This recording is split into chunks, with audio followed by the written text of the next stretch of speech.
My girlfriend of 3 years has been pretending to be someone else entirely. I just found out she's married with 2 kids and has been living a complete double life. The truth is so much worse than I could have imagined. I'm sitting in my car outside, watching my girlfriend Emma load groceries into a minivan while 2 kids run around her legs. The same Emma who told me she was an only child with commitment issues. The same Emma who said she'd never want kids because she values her freedom too much. The same Emma who's been staying at my apartment 4 nights a week for the past 3 years.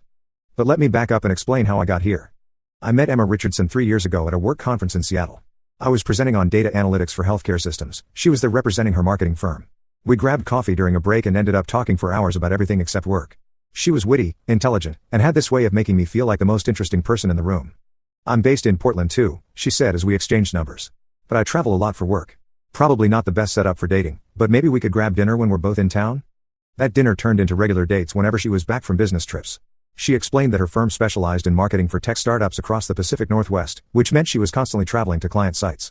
Some weeks I'd see her 4 times, other weeks she'd be gone for 10 days straight.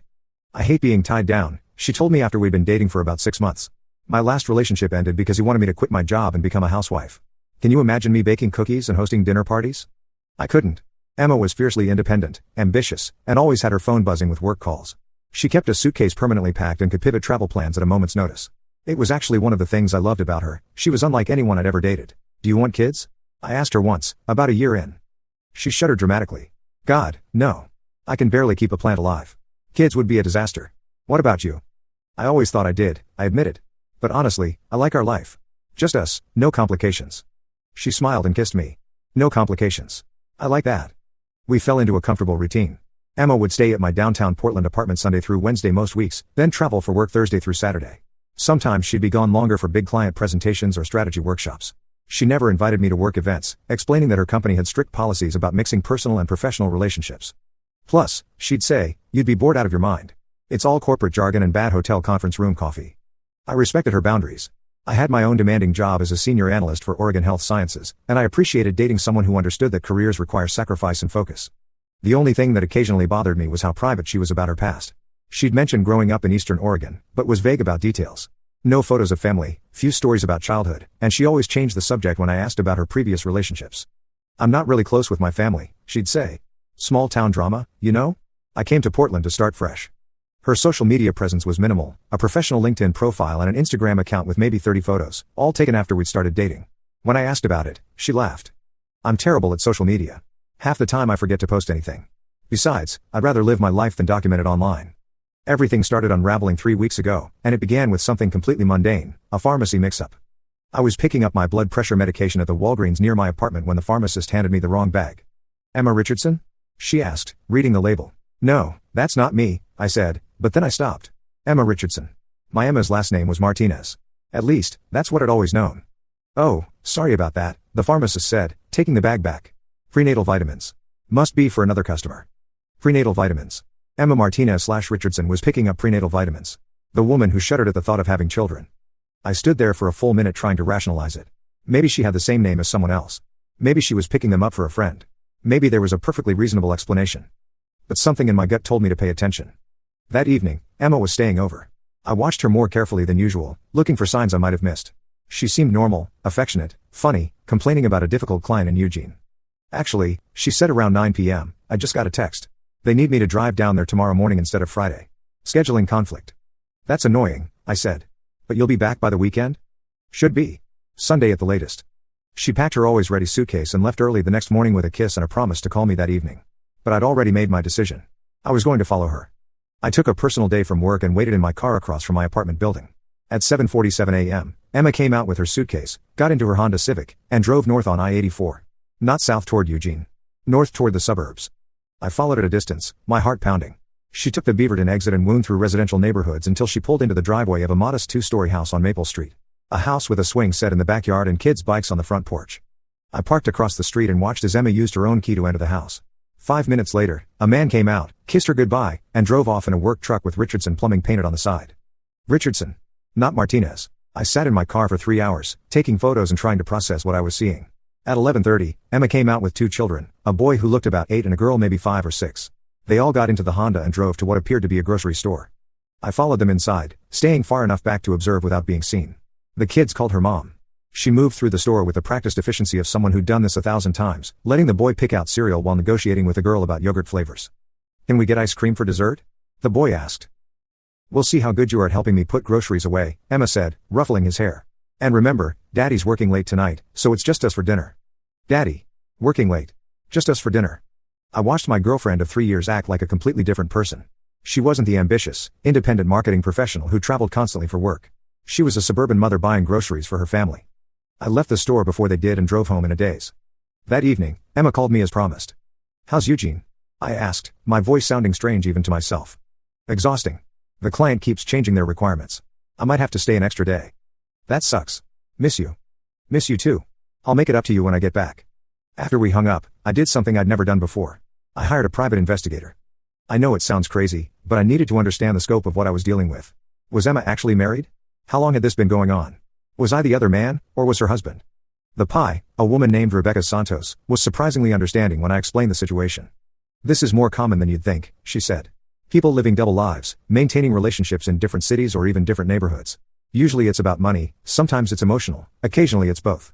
She had answers within 48 hours. Emma Richardson was indeed married to David Richardson, age 34, a plumber who owned his own small business. They'd been married for 11 years and had 2 children, Mason, 8, and Sophie, 6. They owned their house in Beaverton, had joint bank accounts, and according to public records, Emma was listed as a stay-at-home mother. There was no marketing firm. No business travel. No client presentations in Eugene or anywhere else. "Here's what I think happened," Rebecca explained as she handed me a folder of documentation. "She probably started this as a temporary thing. Maybe she was feeling trapped in suburban life, wanted some excitement, some independence. She created this whole persona, the career woman, the freedom-loving woman with no family ties. One lie led to another until she was living 2 completely separate lives." "But for 3 years?" I asked. "How do you maintain that for 3 years?" "Routine. Her husband works long hours running his business. The kids are in school during the day. She probably told him she was working part-time or freelancing from home. As long as she was there for dinner and bedtime most nights, he wouldn't question where she spent her days." The folder contained photos of Emma's real life. School pickup, little league games, grocery shopping, family dinners. In every picture, she looked happy. Natural. Like she belonged there. "What about the prenatal vitamins?" I asked. Rebecca's expression grew grim. "That's the part that concerns me most. If she's pregnant, you need to know who the father is. And more importantly, you need to get tested for STDs immediately. If she's been lying about everything else, you can't trust that she's been faithful to either of you." The pregnancy test I found in her purse 2 days later confirmed my worst fears. Emma was staying over Wednesday night, and while she was in the shower, I did something I'd never done before. I went through her purse. I found the positive pregnancy test in a zippered compartment along with a small notebook filled with what appeared to be a schedule. The notebook was like a roadmap to her double life. Color-coded entries tracking which nights she spent where, which lies she'd told to whom, even reminders about topics to avoid. Marcus, vegetarian, hates sports, don't mention David's game nights. David, thinks I'm freelance writing, don't mention marketing firm. School events, tell Marcus work emergency. Mason's birthday party, tell Marcus Seattle client meeting. There were 3 years worth of entries. 3 years of carefully orchestrated deception. At the back of the notebook was a list of pregnancy symptoms and dates. Based on the timeline, she'd known for at least 6 weeks. When she came out of the shower, I was sitting on the bed with the notebook open in my hands. "We need to talk," I said.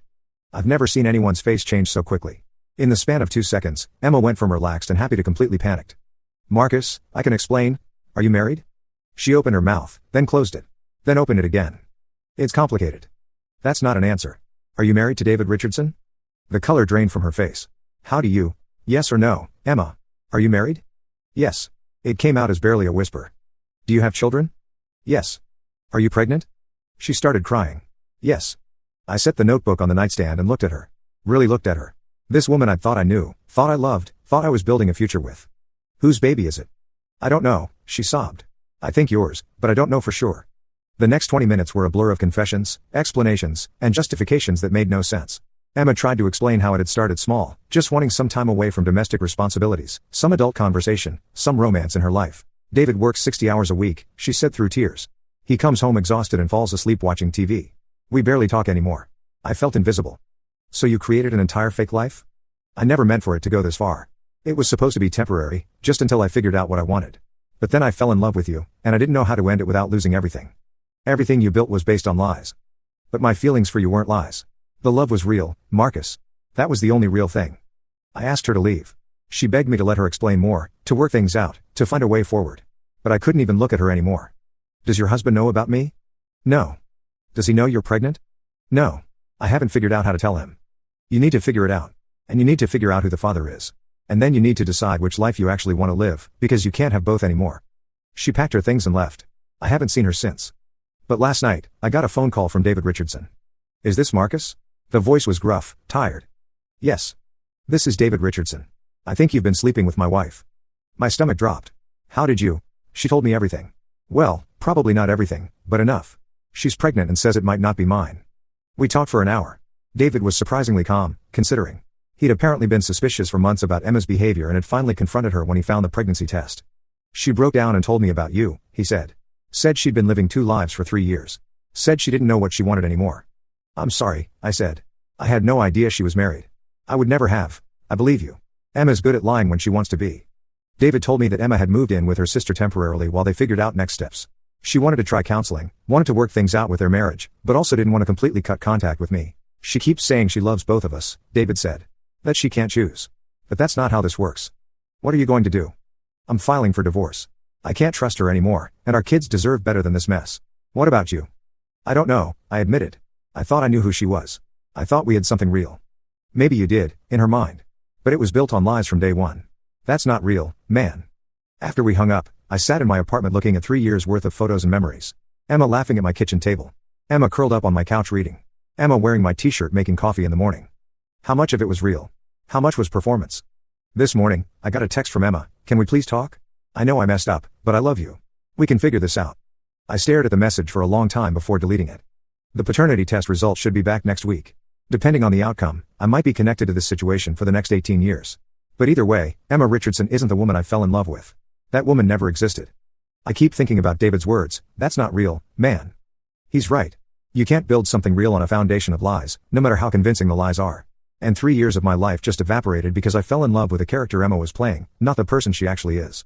The hardest part is that I still miss her. Not the real her, I don't even know who that is. I miss the version of Emma who existed only in my apartment, only in our shared conversations, only in the carefully constructed world she built around our relationship. I miss a person who never really existed at all. Update, 3 weeks later. The paternity test results came back yesterday. The baby is mine. Emma has been trying to contact me constantly since David filed for divorce. She wants to meet, wants to explain, wants to work something out for the baby's sake. Her sister has been calling me too, saying Emma is struggling with depression and that I have a responsibility to at least talk to her. But here's the thing I've realized over the past few weeks, I don't owe Emma anything. Not a conversation, not forgiveness, not a relationship. She made choices for 3 years that prioritized her own wants over everyone else's well-being, mine, her husband's, her children's. I've consulted with a lawyer about my parental rights and responsibilities. I'll be financially responsible for the child, which I accept. But I don't have to have a relationship with Emma to be a father. David and I have actually become unlikely allies in this situation. He's been incredibly gracious about everything, considering. We're working together to figure out custody arrangements that protect everyone's interests, especially the kids who are innocent victims in all of this. She's not a bad person, David told me last week. She's just someone who got overwhelmed and made terrible choices instead of dealing with her problems honestly. Maybe he's right. Maybe Emma started down this path with understandable motivations and just got in too deep to find her way back to honesty. But the impact of her choices doesn't change because her motivations were sympathetic. I'm seeing a therapist now to work through everything. Dr. Kim has helped me understand that it's normal to grieve the loss of a relationship even when that relationship was based on deception. I loved Emma Martinez, the independent career woman who valued freedom and adventure.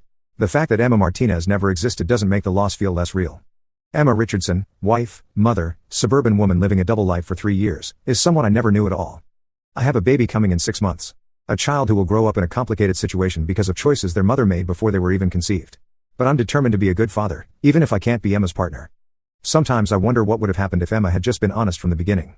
If she'd said she was married but separated, or going through a difficult time, or figuring out what she wanted, maybe we still could have had something real. But that's not the choice she made. She chose deception, and now we all have to live with the consequences.